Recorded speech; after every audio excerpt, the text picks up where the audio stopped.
Peak.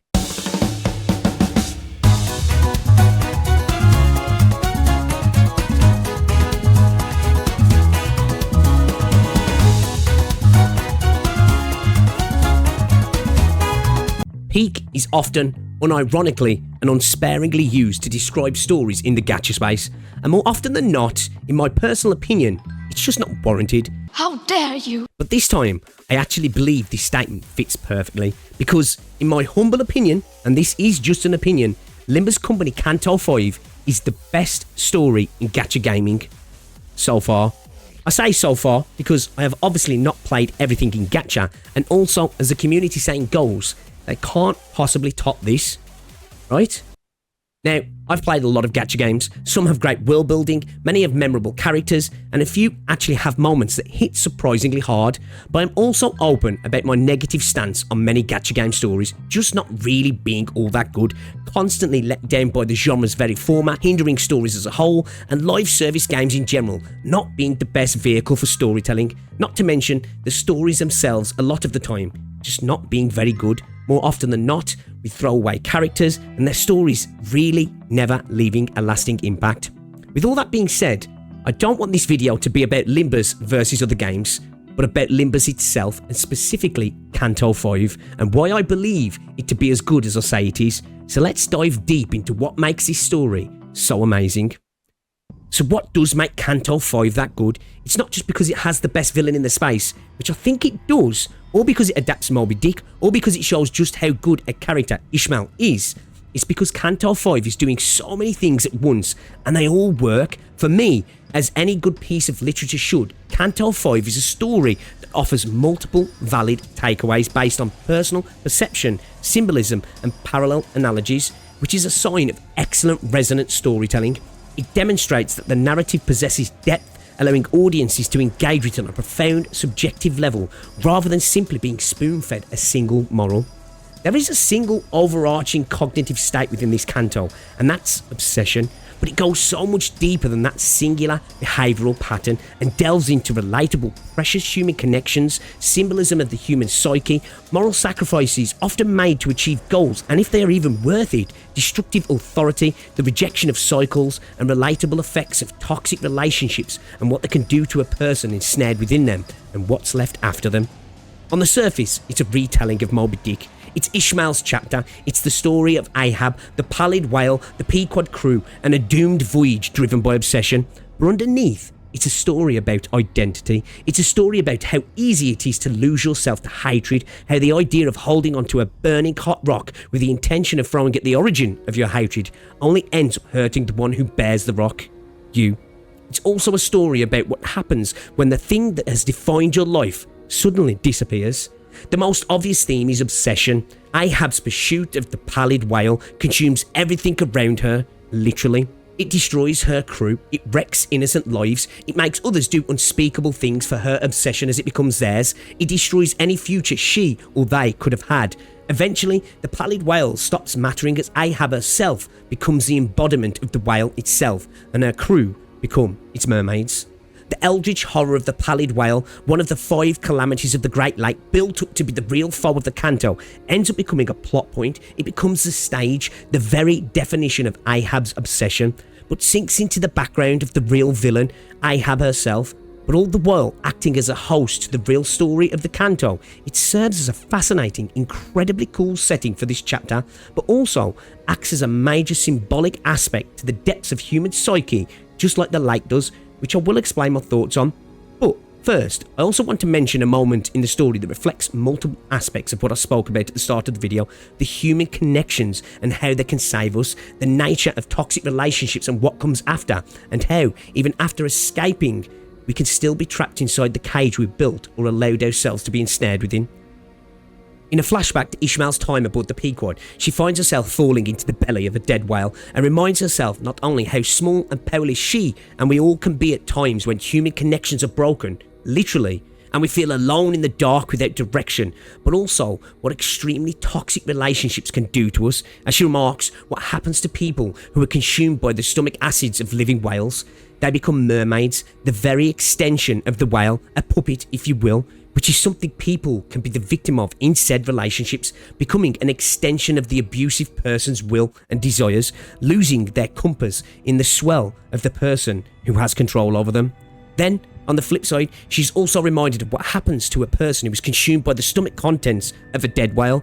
They become an empty shell of themselves, aimless and lost, something reminiscent of what can happen to people who do manage to escape such toxic relationships, with them going from being controlled puppets of the abusive partner to an empty, broken shell of their former self, broken down and picked apart over time, leaving them shattered and missing parts of the whole, stolen, which I honestly think is even more unsettling.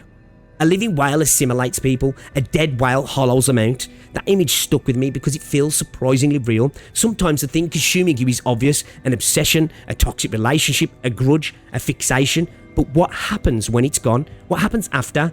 What happens when the thing you've built your life around disappears? A lot of people don't feel free, they feel empty, because now they have to figure out who they are without it.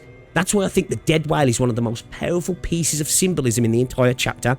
A living obsession controls you, a dead obsession leaves a void, and filling that void is its own struggle. And then for the rope to descend into the belly of the beast, and in this moment, it being a metaphor in a physical sense, offering up the connection remade with Queequeg and being the lifeline to escape from her situation. Queequeg bathed in light, showcasing how, in our direst of times, a simple thing like human connection and an outreach can be the thing that saves us.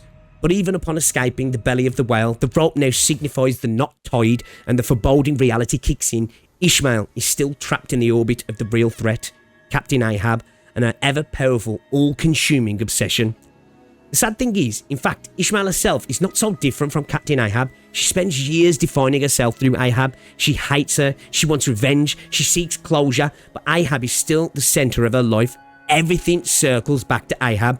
She has become Ishmael's whale, and the cycle continues. The pallid whale in human form. Ishmael's obsession stems from her hatred of Ahab, and that hatred itself can become a form of devotion, not unlike how the crew of the Pequod are devoted to Ahab, just in different forms. They're all her mermaids and an extension of her very will. It's just Ishmael thinks she's resisting Ahab, but emotionally, she's still trapped in Ahab's orbit.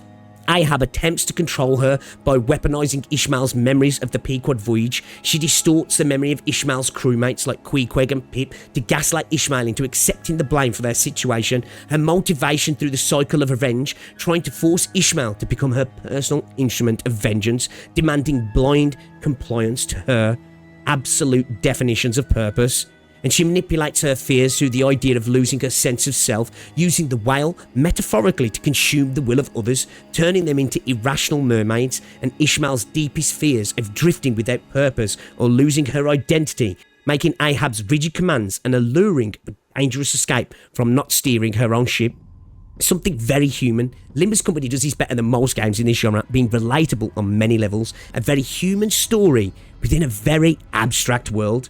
Canto V isn't about defeating Captain Ahab, it's about escaping her, not physically, but mentally. The mind and the human psyche is a major part of this story, and the deeper we look into this chapter, the whale becomes less important, but also more interesting to the story, becoming more of a backdrop for the main story, but offering up a metaphor, with the Great Lake doing something very similar, but for different reasons. The pallid whale represents the face we show versus the hidden mass. On the surface of the lake, we only ever see the cetacean, the head of the pallid whale, the rigid, scarred, teeth-filled exterior. However, Ahab's sketches reveal a horrific, elongated neck descending into the black depths, attached to a grotesque human-like thorax and ribcage.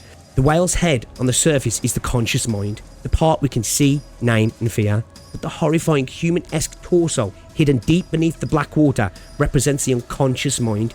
It is an eldritch, twisted version of humanity where our hidden monsters, repressed trauma and raw instincts live, completely buried from the light of day.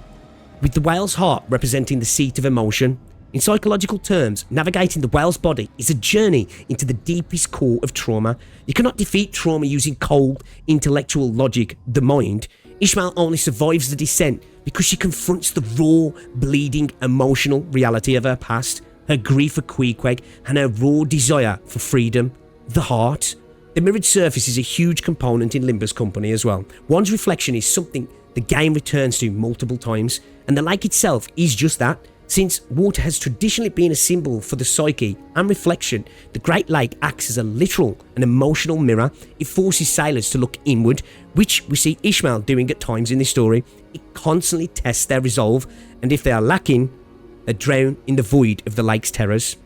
With the absurd laws and the shifting paths making little sense, the so-called laws of the lake perfectly mirror the subconscious. Our subconscious mind does not operate on logic, time, or societal rules. It operates on its own hyper-specific, seemingly nonsensical defense mechanisms and triggers.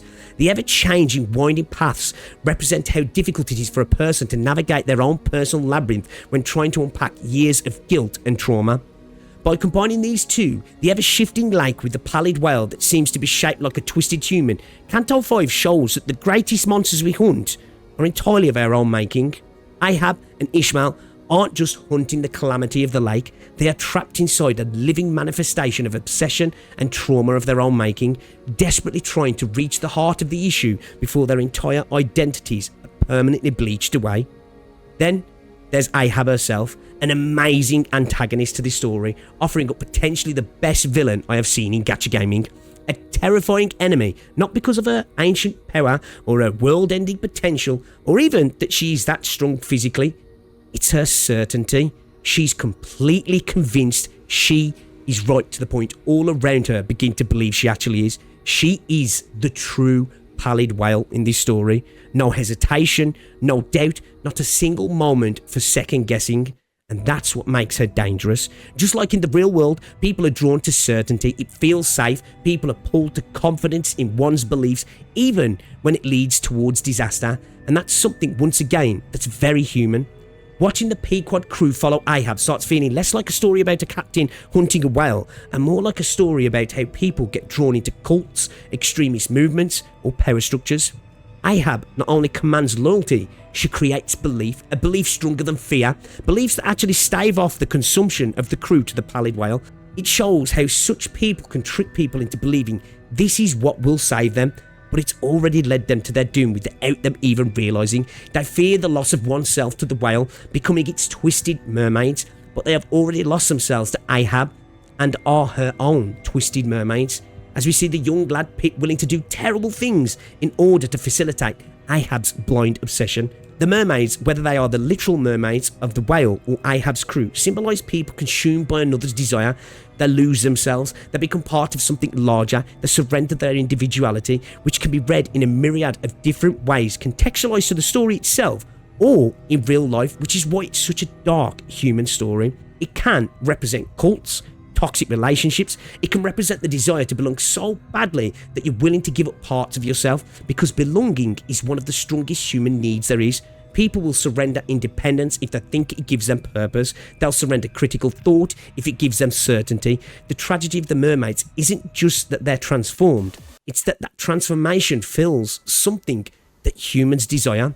And that's where Dante shines in this canto. He gives Ishmael the opportunity to be part of something, but on her own terms, to control her own destiny and also be part of something bigger. Because Ishmael's victory isn't really about revenge, it's about reclaiming ownership over her own identity. And Dante offers her this choice at this very moment. And what a moment. Ishmael breaks the cycle, refuses to kill Ahab, refusing to be swallowed by her own obsession, separating herself from Ahab and truly cutting the rope between them. Untying the knot, if you will, piercing the heart of the whale, the seat of emotion, showing us that she has grown beyond Ahab and is no longer ruled by her.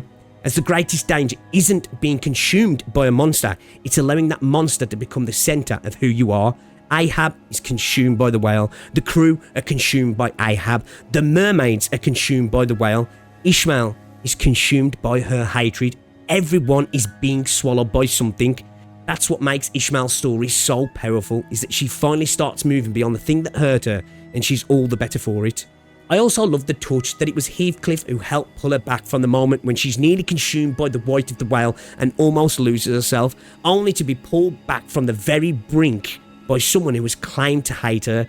But in this moment, he shows a friend is sometimes all we need to help us see who we are. This is why, for me, Canto V is the best story in gacha gaming by a country mile, and I do hope the community is right in that it only gets better from here.